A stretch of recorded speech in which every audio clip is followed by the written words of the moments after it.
Welcome to the Consent Collective cooking show. Today we are going to be making a crustless quiche and talking about Me Too in the workplace. My name's Nina, but you can call me Dr. Burrows, and on the microphone we have Cynthia. Hello. Who is going to be supervising me closely because I have never made a crustless quiche before, but just to reassure you, I have spoken about Me Too in the workplace on more than one occasion, plenty of occasions. If you could paint a picture Yeah. of just the ideal corporate on this at the moment, blue sky, what? Okay, so at the moment I don't think they exist. No, but it's a blue sky. But I guess at the moment they would realise that they have a long journey to go on and they'd want to go on that journey, and that there would be senior buy-in, like proper buy-in, not, oh yeah, you guys go do that. It's like, no, and I realise I need to be part of this. Yeah. And I think they would get the whole, this doesn't belong in one team. So this isn't just, I'll delegate this to HR, or I'll delegate this to the new recruit kind of, like it's the whole organisation. I have been very carefully slicing some sweet potato and gathering a pile of it. And then in this quiche dish, which has been buttered, I've been placing them around to make a base, and I've been told very clearly to put a lot in because it's all going to shrink when we put this in the oven in a minute. So they need to overlap. They're overlapping. Yes. So I guess for some organisations, you say Me Too in the workplace, and they think, oh, sexual harassment in the workplace, and that's also part of it, like that, and it's important.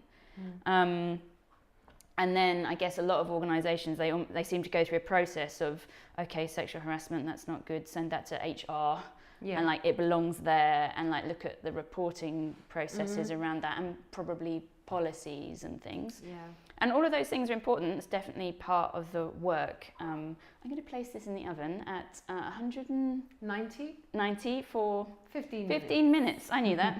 So there's this kind of chicken and egg thing. So I guess if an organisation is saying, but we don't really get reports, or we get one a year, and we have thousands of people here, and there's only one a year. I'm like, and you probably really have a problem then, because it's absolutely happening, but people obviously don't feel safe enough to tell you, or it's not clear that if they do make a report, what's going to happen next, and how involved, and who will know, and what are the sanctions. And do I have to disclose? Do I have to tell in order to be like, I think that's an important part. Is it safe? And is my career safe if I make a report? So all of those like really legitimate questions.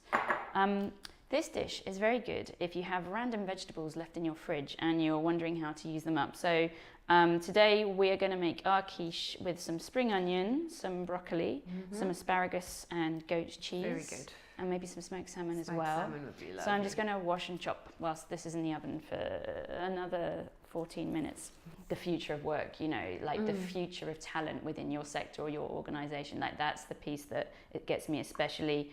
It makes me excited, and it also makes me feel slightly heartened, because this generation of young people that we're encountering in university spaces, like they have different expectations around these things. Like, so we're meeting young people who, for them, Me Too in the workplace is also about sexual harassment, of course, and they are coming from university campuses that are quite politicised on this. So there's an awareness that this is part of life, and something that they want to be part of in changing.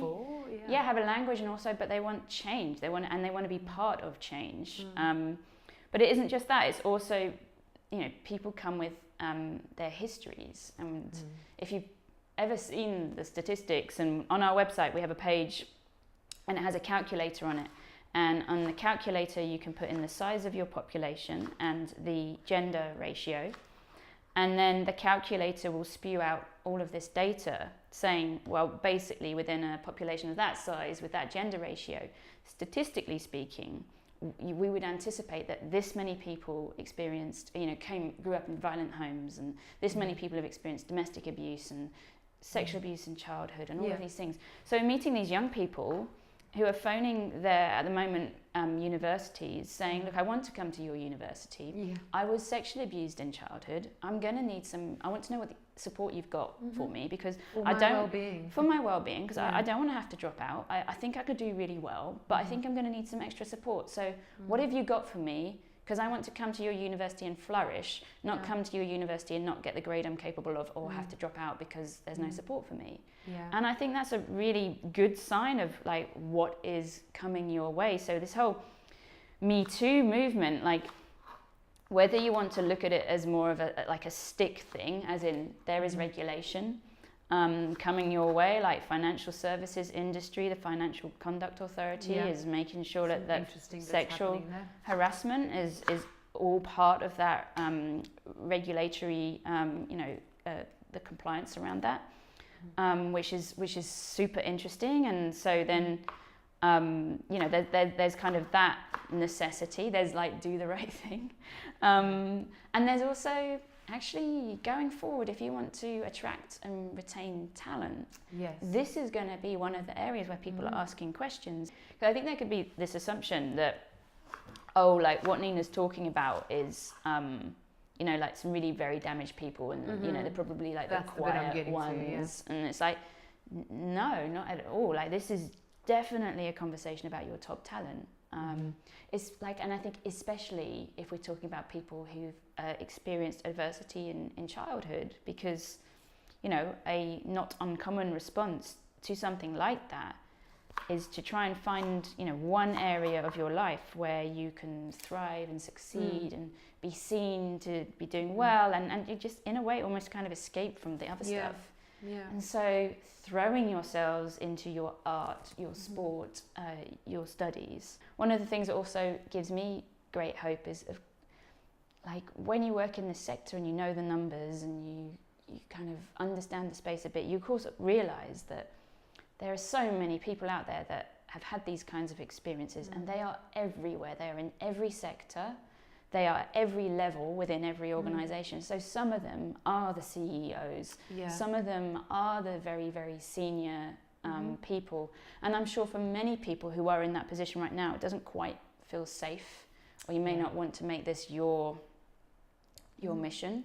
But I really do think that is where we're working towards, the people who are prepared to be the visible champions within that organisation. There we go. 15 minutes later, one quiche base is done. A little bit of chopping more to do. I do get really excited about a good quiche. I'm under a serious amount of pressure because somebody is probably hungry. Okay. I also get really excited about this work. I get really excited about this work. So many people you do that dinner party thing. What do you do for a living? And when I say what I do, there's normally oh gosh, it must be really hard and depressing, and isn't that important? And it is hard, and it's depressing, and it is important. But there's also it's also exciting, and it's rewarding, and it's challenging in really good ways. And I'm really excited about what's possible now, and what's becoming possible as well. It feels like a very healthily disruptive time, and I'm really curious to witness and also participate in all of the changes that are going to come along with that disruption. Where are some of the logical sort of starting places in the workspace? You know what a lot of places are doing is it's like first thing to do is no one department and no one person can do this on their own. So a lot of places are getting like a task force together to make sure the right voices are around the table. And yes, that needs to include HR, but not necessarily led by HR. And it needs to include well-being, diversity and inclusion, recruitment, all of these kinds. Graduate intake, just intake, and senior people, because it needs leadership. So all those different voices, and it's really important that if there are active voices within your organization who are, no, we're the people who've had the experience. They have to be included. This isn't something you can do to a population, you have to do it with a population. So when we did our research interviewing people about their experiences in the workplace, given that they'd had an experience of sexual harassment or child sexual abuse, and like visibility was such a clear thing. Basically they were like, we talk about almost everything here but not this, and that gives me the very clear message: it is not safe to talk about this here. And so I think that visibility piece is really important. And if it is safe to talk about it over here, we don't know that. That's the other thing. So what if you've got some really good work going on in one small area of the organisation? Like, you need to let people know about that. Like, it needs to become as visible as all the other things, like, you know, all of the internal messaging, and it's this day and we're supporting that day. Like, how often has your organisation supported the local rape crisis centre? Has that ever been the charity of choice? Like, that's such a simple way of making it visible within an organisation. Like, and also that. A couple of dollops of creme fraiche. Okay. And a splash of milk. That's my kind of instruction. Like, nothing That's precise. That's the only kind I give. Okay. Dollops and splashes. Dollops and splashes. Excellent. Yes. A couple of dollops. Yep. One little bit. Yeah, that's good. Okay. That is good. And a splash. And a splash of milk. Yes. Excellent. And some potatoes. So the recipe: some potatoes, a dollop of splash, 4 eggs. That enough? good. Yes. Does that need whisking? Does need a little bit of. Just a bit. Quite a lot. Needs Okay. to be really nice and mixed together. Yeah. Yes, and some veg and some goat cheese, and that's it. And some you just salmon. pop it in the oven for a bit. For some time. There we go. Almost time for finishing touches.